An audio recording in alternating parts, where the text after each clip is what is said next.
अस्सलाम वालेकुम दोस्तों, मैं हूं अज़हर काज़मी और आप देख रहे हैं काज़मी अली काम। दोस्तों, आज की इस वीडियो में मैं आपको बताऊंगा कि हम यूनिवर्सल कार्ड में यूएसबी के थ्रू फर्मवेयर को कैसे लोड करते हैं, इसमें हम सॉफ्टवेयर कैसे इंस्टॉल करते हैं। तो ये जो हमारे लास्ट टाइम मैं 4 वीडियो शेयर कर चुका हूं। अपनी लास्ट वीडियोस में मैंने बहुत डिटेल से आप दोस्तों को बताया था कि हम अपनी एलसीडी स्क्रीन को, मॉनिटर की हो एलसीडी स्क्रीन, एलईडी स्क्रीन हो तो उसको एलईडी टीवी में कैसे कन्वर्ट कर सकते हैं। ये उसका आज फाइनल पार्ट है, 5वां और फाइनल पार्ट है। इसमें हम फर्मवेयर इंस्टॉल करेंगे और इसको केसिंग में, किट बॉडी में फिट करेंगे और उसके बाद इसका जो सर्विस मेन्यू में जाके हमने मैपिंग वगैरह सेट करनी होती है तो वो भी मैं आपको इसमें करके दिखाऊंगा। तो सबसे पहले जो है मैं इसको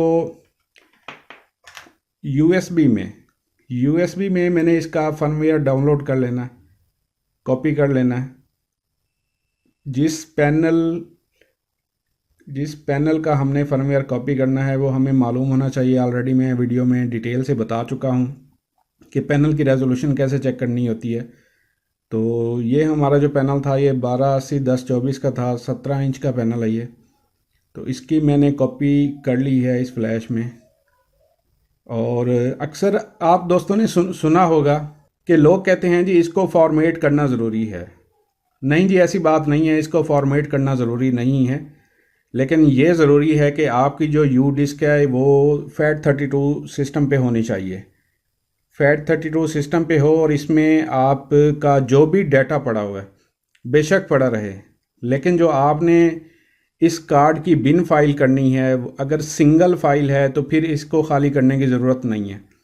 इस वक्त भी मेरा इसमें काफ़ी सारा डाटा पड़ा हुआ है, सिर्फ एक मैंने बिन फाइल जो है इसमें कॉपी कर ली है और इसको मैं इसके साथ अटैच कर देता हूँ। तो आप दोस्तों को पहले समझा दिया था मैंने रेजोल्यूशन कैसे चेक करते हैं। रेजोल्यूशन चेक करने के बाद उसी रेजोल्यूशन की बिन फाइल मैंने इसमें कॉपी की है विदाउट फोल्डर। अकेली बिन फाइल मैंने इसमें कॉपी की है। तो ये कार्ड में इंस्ट्रक्शन रखी होती हैं, जो प्रोग्रामर हजरात हैं, जो मैन्युफैक्चरर है उसने डिज़ाइन करवाया हुआ होता है कि कार्ड को कैसे यूएसबी बूट करवाना है। तो एक और चीज़ मैंने लास्ट टाइम आपको बताया था कि हम अपने यूनिवर्सल कार्ड को अडाप्टर के साथ भी कनेक्ट कर सकते हैं। लाजमी नहीं है कि हम पावर मॉड्यूल यूज़ करें। तो ये अडाप्टर है, ये भी मैं इसके साथ कनेक्ट करता हूँ। इससे पहले एक और चीज़ आपको बताता चलूँ, आजकल मोस्टली जो न्यू यूएसबी डिस्क आ रही हैं इनको आप FAT32 पे फॉर्मेट भी कर लें, खाली भी कर लें, तो अक्सर डिस्क ऐसी होती हैं जो बूट नहीं करवाती। ये आपके सामने एक डिस्क है सैमसंग की, इससे ये बूट नहीं होता। मैंने काफ़ी बार चेक किया है, ये डिवाइस बूट नहीं करवाती। जबकि वही चीज़ हम इस यूएसबी में डालते हैं, ये ओल्ड पुरानी डिस्क है यूएसबी वाली किंगस्टन की, इसमें डालते हैं तो ये बूट करवा देती है। इस चीज़ का भी आपने जहन में रखना होता है। अगर कभी आपके साथ कोई ऐसा चांस बनता है कि आपका सॉफ्टवेयर बूट नहीं हो रहा तो आप अपनी यूएसबी डिस्क जो है तब्दील करके देख लें। तो हमने इसमें सॉफ्टवेयर कॉपी कर लिया है। कॉपी करने के बाद इसको कार्ड के साथ लगा दिया हमने यूएसबी पोर्ट में। अब हमने कुछ नहीं करना, जस्ट पावर ऑन करना है इसे, बाकी का काम इसने खुद ही करना होता है। तो मैं इसमें इस वक्त जो है ये अडाप्टर वाली पिन इसमें लगाने लगा हूँ।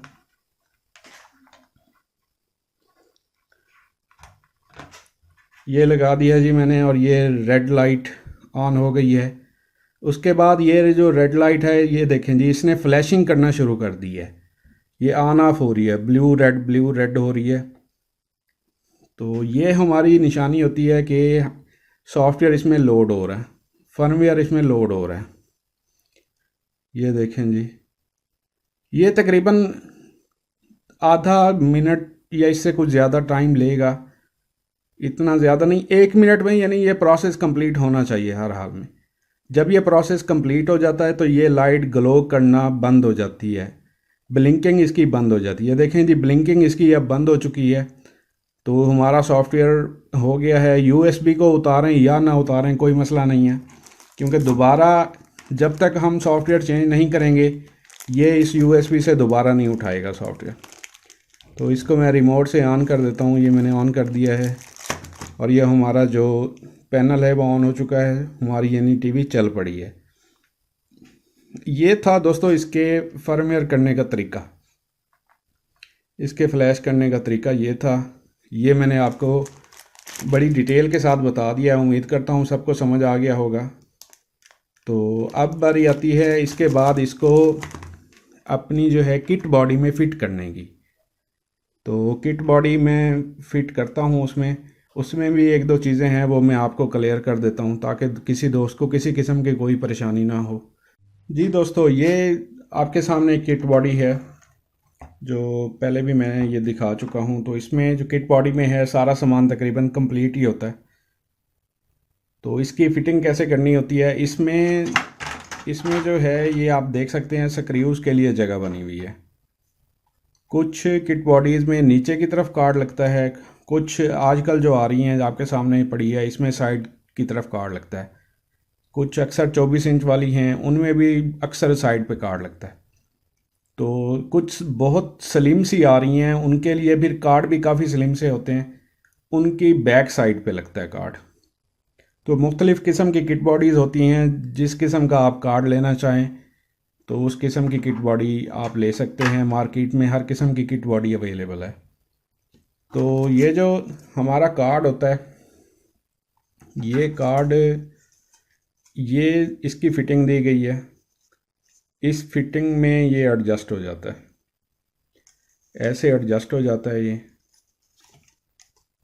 ये प्लास्टिक की है, पहले ये जो है लोहे की आया करती थी,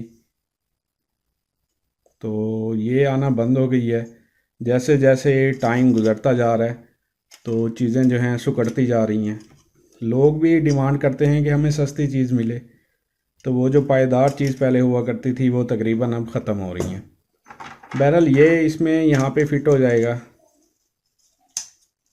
ये इसमें जो यहाँ पे फ़िट हो जाएगा और यहाँ पे ये फ़िट हो जाएगा। इसमें एक चीज़ ये होती है कि जहाँ पे आपने कार्ड फिट करना है इस पे भी होल दिए गए होते हैं। यहाँ पे स्क्रूज़ का निशान भी बना हुआ है, स्क्रूज़ की अलामत बनी हुई है, इस पे भी हैं, इस साइड पे भी होंगे, एक यहाँ पे भी दिया हुआ है।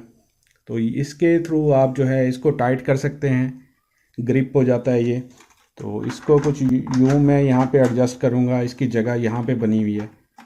तो अगर ये जो नीचे बने हुए हैं अगर कार्ड में रुकावट बन रहे हैं, कार्ड अपनी सही जगह पे नहीं बैठ रहा, तो आपने देख लेना है, इनको थोड़ा सा काट लेना है किसी भी चीज़ से। तो यहाँ पे आपने ये एडजस्ट कर देना है। इसी तरह जो लैंप कार्ड है इसकी भी कहीं ना कहीं कोई लोकेशन होगी, आपकी मर्ज़ी है, इतनी जगह है जहाँ पे आप मर्ज़ी से फिट कर दें, या जहाँ पे आपकी वायर्स, पैनल की वायर जो हैं इजीली पहुँच सकें वहाँ पे आप इसे लगा दें। तो इसकी पोजीशन यहाँ पे ठीक बनती है, यहाँ पे पोजीशन ही यहाँ पे दी गई है। तो इसको मैं यहाँ पे कनेक्ट कर दूँगा। पावर सप्लाई मर्ज़ी है, यहाँ पे रखें, यहाँ पे रखें, जहाँ पे भी रखें। मुख्तलिफ़ किस्म की पावर सप्लाईज होती हैं तो वो भी आप अपनी मर्ज़ी से इसमें एडजस्ट कर सकते हैं। ये जो हैं ये सपोर्टिंग आर्म है पैनल के लिए।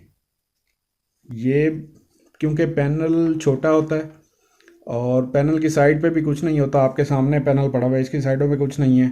तो ये जो है इधर पैनल की साइडों पे पहले लगाएंगे हम, साइडों पे लगाने के बाद फिर हम इसे जो है यहाँ पे साइडों पे इसके बने हुए हैं, यहाँ पे इसको हम यहाँ पे फिट कर देंगे।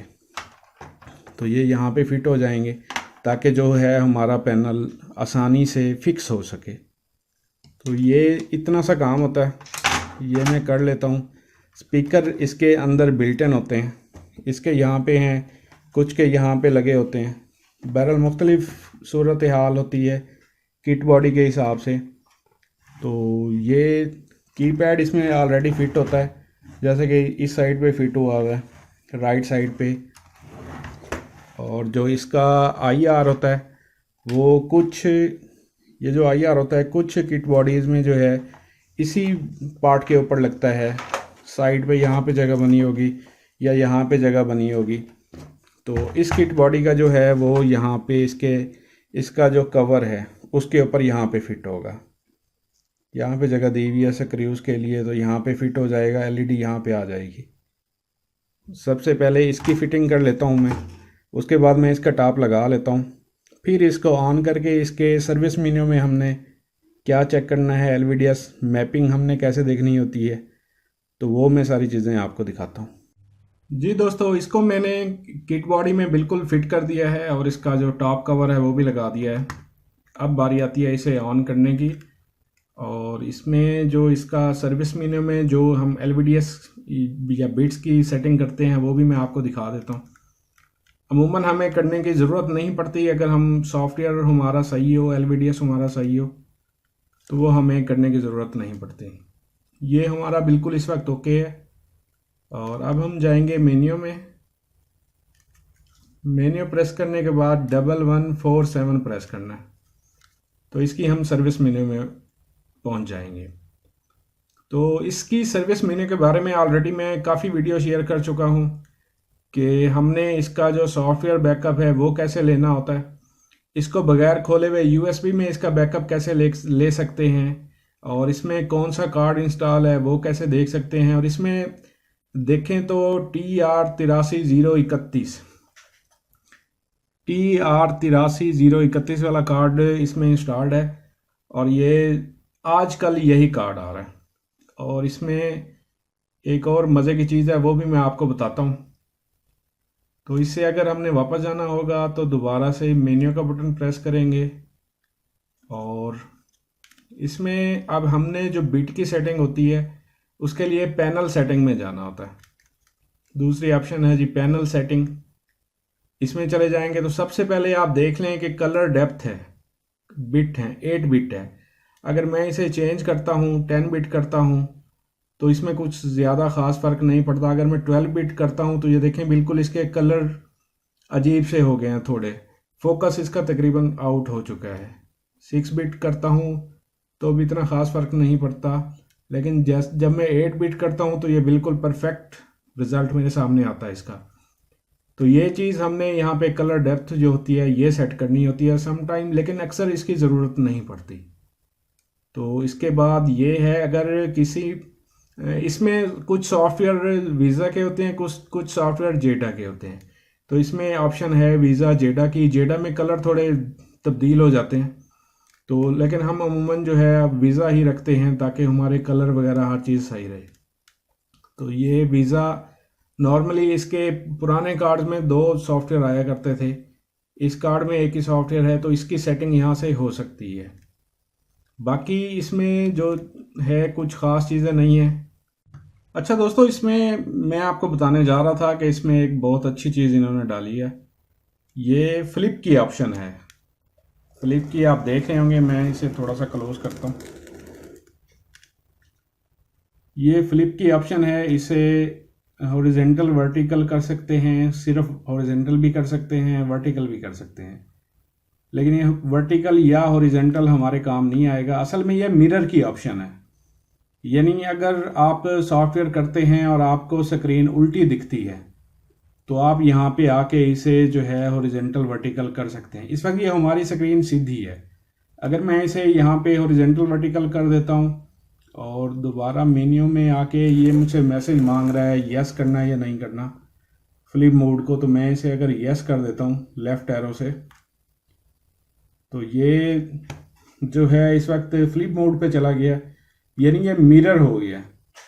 कुछ हमारे पैनल ऐसे होते हैं जो उल्टी स्क्रीन होती है, जिनका LVDS दूसरी तरफ पे होता है। ये देखें इसकी जो स्क्रीन है वो उल्टी हो चुकी है, आपके सामने है। इस तरह अगर हमारे पास कुछ स्क्रीन उल्टी आ जाती है तो हम इसे यहाँ से सीधा कर सकते हैं। ये वाली जो ऑप्शन है ये पुराने कार्ड्स में नहीं थी, ये अब जो कार्ड आया है 83031 वाला, ये इसमें ऑप्शन है।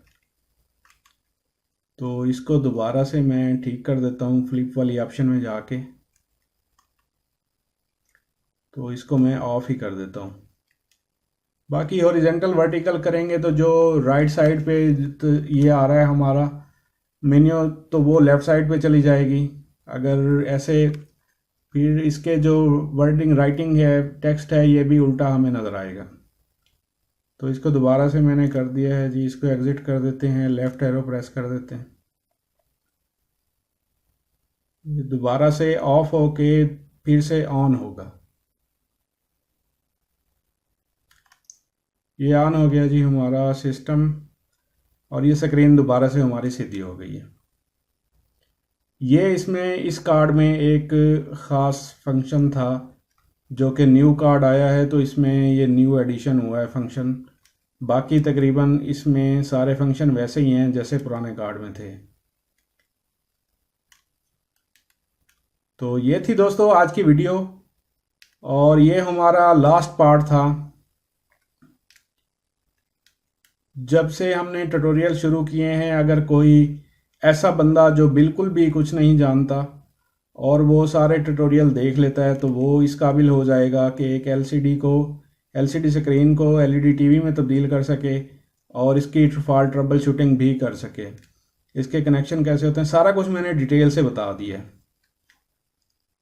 तो इसमें आपको आज की वीडियो में सारा कुछ क्लियर हो गया होगा, आपके माइंड में एक माइंडसेट आपका तैयार हो गया होगा कि हमने जो है कैसे एक एलसीडी स्क्रीन को एलईडी टीवी में बनाना है, तब्दील करना है। तो हमारी वीडियो का मकसद ये होता है, ख़ास तौर पे मेरा जो फोकस होता है वो बिगनर्स पे होता है। प्रोफेशनल्स की तो हम वैसे ही बात नहीं करते, मैं भी प्रोफेशनल नहीं हूँ। हमारा जो फोकस होता है वो उन बिगनर्स के लिए होता है जो काम शुरू कर रहे हैं, शुरू करना चाहते हैं या कुछ सीखना चाहते हैं।